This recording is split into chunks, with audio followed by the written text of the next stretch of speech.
शादी का बंधन दो लोगों को आपस में जोड़ता है और फिर मियाँ बीवी गाड़ी के दो पहियों की तरह ज़िंदगी की गाड़ी को आगे खींचना शुरू कर देते हैं। अगर इसमें एहसास और मोहब्बत भी शामिल हो जाए तो ज़िंदगी का ये सफ़र बहुत आसान और ख़ूबसूरत हो जाता है और फिर यही मियाँ बीवी मिलकर एक ज़हनी और जिस्मानी तौर पर खूबसूरत और सेहतमंद नस्ल को परवान चढ़ाते हैं। मेरी आज की ये वीडियो उन हस्बैंड्स के लिए हैं जिनकी बीवियाँ हामला हैं।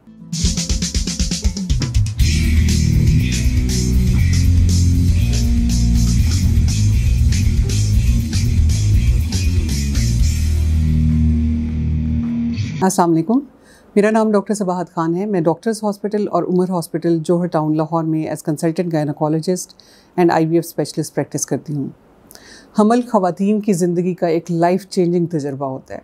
इसमें ख़वातीन के जिस्म में बहुत सी ज़हनी और जिस्मानी तब्दीलियाँ आती हैं जो कि ख़वातीन के लिए काफ़ी स्ट्रेसफुल होती हैं।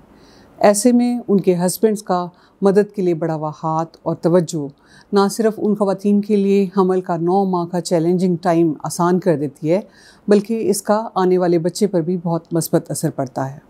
अब मैं बताऊंगी हस्बैंड को वो टिप्स जिन पर अमल करके वो अपनी हामला बीवियों का ख्याल कर सकते हैं। सबसे पहले तो ये है कि वो अपने आप को एजुकेट करें कि प्रेगनेंसी जब होती है, हमल के दौरान ख़ातून के जिस्म में क्या क्या तब्दीलियाँ आती हैं, क्या प्रॉब्लम्स आ सकते हैं, उनके मूड वेरिएशंस क्या आ सकती हैं बीवियों के अंदर जब वो हामला होती हैं। अपने आप को एजुकेट करें कि हमल के दौरान क्या रिक्वायरमेंट्स हो सकती हैं, क्या नीड्स हो सकती हैं आपकी वाइफ की, खुराक की क्या ज़रूरियात हो सकती हैं, कपड़ों में क्या तब्दीलियाँ आ सकती हैं, बाज़ वक़्त मिजाज में जो चेंजेस आते हैं उनको कैसे हैंडल किया जाता है, हमल के दौरान किस तरह की मेडिसिन्स यूज़ की जाती हैं, कोई मेडिकल हेल्प या डॉक्टर या हॉस्पिटल कौन सा चूज़ करना चाहिए जिसमें हमल के दौरान बाकायदा चेकअप हो। तो इन सारी चीज़ों के बारे में सबसे पहले तो अपने आप को एजुकेट करें, फिर अपने अंदर एहसास पैदा करें और जो फीलिंग्स आपकी वाइफ जो उस वक्त हमल से गुजर रही हैं और हमल के दौरान सेंसिटिव हैं, जिन जज्बात से वो गुजर रही हैं, उन चीज़ों को महसूस कीजिए। हर कदम पे उनका साथ दीजिए, उनको इनकरेज कीजिए।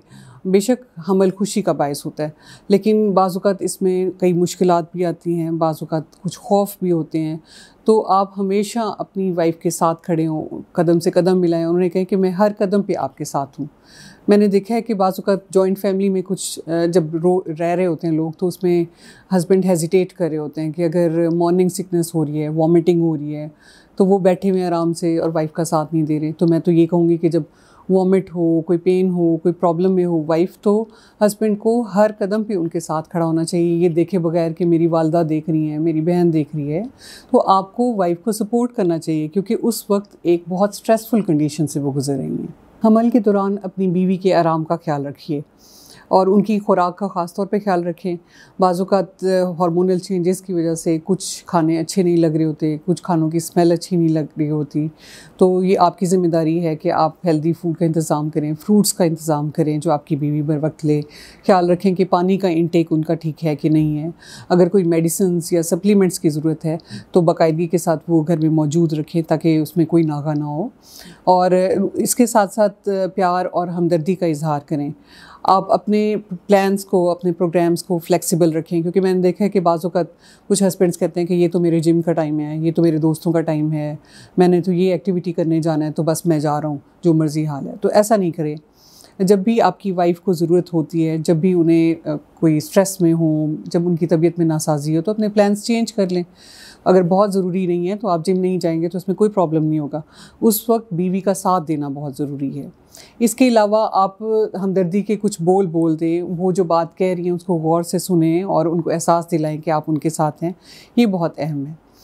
इसके अलावा आप अगर कुकिंग कर रही हैं आपकी वाइफ, आप उनके साथ जाके अगर कुकिंग कर लेंगे तो वो एक अच्छा महसूस करेंगी। और अगर आप बाज़ वक़्त ये होता है कि ख़वातीन क्योंकि टेस्ट चेंजेस होते हैं, बाज़ वक़्त स्मेल आ रही होती है खानों से, तो वो कुकिंग नहीं भी कर सकती। तो ऐसे केसेस में अगर आप टेक ओवर कर लेते हैं किचन का काम तो उसमें कोई मुज़ायका नहीं है। घर के कामों में अगर आप हेल्प करवाएंगे तो उसमें भी कोई हर्ज नहीं है, क्योंकि अगर आपकी बीवी की सेहत अच्छी होगी तो आपकी बीवी आपके लिए एक सेहतमंद बच्चा पैदा करेंगी। इसके अलावा आप अपने फ्यूचर्स के प्लान दोनों मियाँ बीवी मिल के बनाएं, अपने आने वाले बच्चे के बारे में, के फ्यूचर के बारे में प्लान्स बनाएं, डिस्कशंस करें, मिल के दोनों मियाँ बीवी बच्चे का नाम सोचें और डिसाइड करें। मैंने अक्सर देखा है कि हस्बैंड जो है वो घर बैठे होते हैं और वाइफ्स चेकअप के लिए डॉक्टर्स के पास जाती हैं। तो ये भी ठीक नहीं है, क्योंकि हमल के दौरान बाज़ औक़ात अप्स एंड डाउन्स आते हैं, कोई कॉम्प्लिकेशंस आती हैं, कोई प्रॉब्लम आता है। तो जब अकेली खातून चेकअप के लिए जाती है और डॉक्टर उनको बताती है तो वो एक स्ट्रेसफुल कंडीशन में आ जाती है। तो इसलिए ज़रूरी है कि हस्बैंड जब भी वाइफ़ डॉक्टर के पास विज़िट करने जाए तो उनके साथ उनके हस्बैंड भी जाएँ, ताकि वो एतमाद के साथ चेकअप के लिए जाए, और अगर कोई प्रॉब्लम आता है तो उसको पूरे कॉन्फिडेंस के साथ फेस करें। उस वक्त उन्हें एहसास हो कि उनके हस्बैंड उनके साथ हैं और उनकी सपोर्ट है। हमारा कल्चर है कि हमल के दौरान 7वें-8वें महीने में अक्सर हामला ख़वातीन अपने वालिदैन के घर चली जाती हैं, ताकि वहाँ पे रेस्ट और केयर ज़्यादा मिले।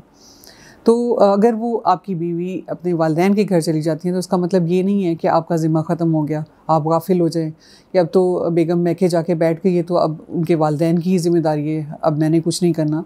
तो देखिए, ये ही वो लम्हा है जिसमें आपने अपनी बीवी को एहसास दिलाना है कि वो आपके लिए सबसे अहम है।